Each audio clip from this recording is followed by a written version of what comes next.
It's hard to be a referee in sports, and the best refs are those who are not talked about after the game. However, in these 10 cases, the refs did their best to be remembered forever, and not for good reasons. Here are the most controversial calls in sports history. Game 6, 2002 NBA Western Conference Finals. With 61 wins, the Sacramento Kings had the best record in the 2002 regular season. Chris Webber was playing at the MVP level. He had a great supporting cast, and many believed that they could knock the two-time defending champions out of the playoffs. And while the Kings were able to deal with the Shaq and Kobe's Lakers, they were ultimately buried by the refs. The Lakers had shot 27 free throws in the fourth quarter of Game 6, and some of the fouls were borderline hysterical. The trademark and the most famous mistake of the game was the uncalled foul on Mike Bibby, when Kobe hit him with the elbow and bled his nose in the final minute. Many people were accusing the league that the game was rigged, which was, of course, denied by the commissioner David Stern. But even today, many believe that the sixth game of the series between the Kings and the Lakers had the most scandalous refereeing ever seen in the NBA. Hand of God. Hand of God is the most famous wrong call in soccer history, and it happened in the same game as one of the best and most famous solo goals in soccer history. The author of both was Diego Armando Maradona in the quarterfinals of the 1986 World Cup against England, in which Argentina won 2-1. Maradona jumped over the goalkeeper Peter Shilton for a 1-0 lead and scored a goal with his hand raised above his head. The Tunisian referee pointed to the center while the English players protested, but to no avail. "I hit the ball a little with my head and a little with the help of God's hands," cheeky Maradona explained after. Roy Jones Jr.'s Olympic travesty. Boxer Roy Jones Jr. arrived in Seoul in 1988 as one of America's biggest favorites for an Olympic gold medal, and indeed, he reached the battle for gold without losing a single round. Against Jones in the final was the local boxer, Korean Park Si-hoon, who didn't provide much resistance. Roy kept the same pace, winning every single round, while Park spent much of the match on the ropes. Jones landed 86 shots, while Park managed only 32, and the outcome was clear to everybody who had eyes, even if they never watched boxing in their life. As Roy Jones was expecting his name to be called, and his hands in the air, the unimaginable happened. The judges decided that Park Si-hoon deserved the gold, and proclaimed him the winner, to much disgust and astonishment of everyone in the arena. Park himself was stunned, and he even apologized to Jones, and after that embarrassing decision, the judges were suspended. Despite all this, the International Olympic Committee never decided to change the outcome of this fight and award Jones the gold he deserved. Fail Mary.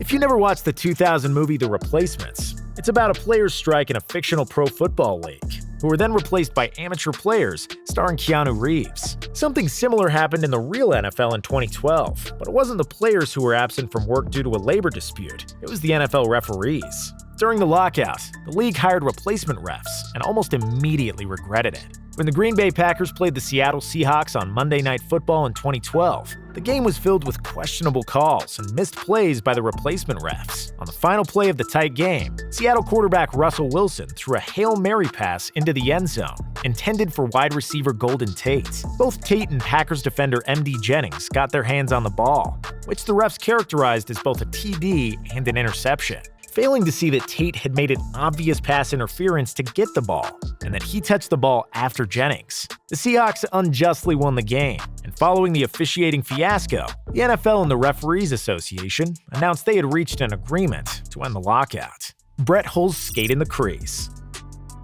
One of the most controversial calls in NHL history happened during Game 6 of the 1999 Stanley Cup Finals. Dallas Stars forward Brett Hull scored a winning goal, despite his skate clearly occupying the goalie's crease, which was illegal at the time. To make matters worse, the Buffalo Sabres only found out of the robbery after the game. The refs weren't checking their decision on replay as they do now, and the goal was awarded in the third overtime, which ultimately and wrongly decided the NHL champion.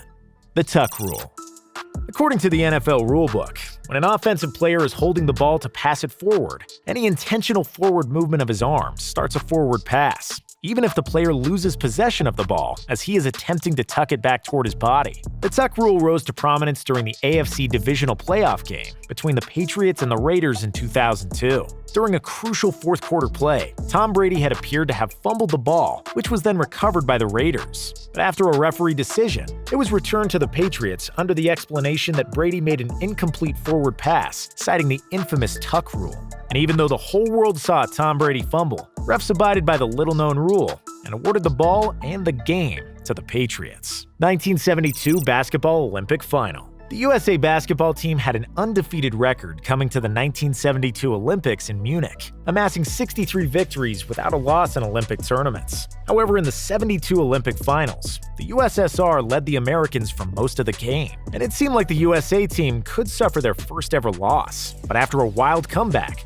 the Americans had hit 2 free throws to gain a 1-point lead, with 3 seconds left on the clock. The Soviets inbounded the ball, and even though they didn't have a timeout, they still called one with 1 second remaining, causing a huge confusion on the court. After a few minutes, the Soviets got the possession back, with the shot clock wrongly reset to 3 seconds again. The players took to the court once more, with the Soviets inbounding quickly but missing on a desperation attempt as the horn sounded, and the Americans stormed the court to celebrate a victory. However, the game clock was not started properly, and the refs decided to make another do-over and gave the USSR another 3 seconds to score.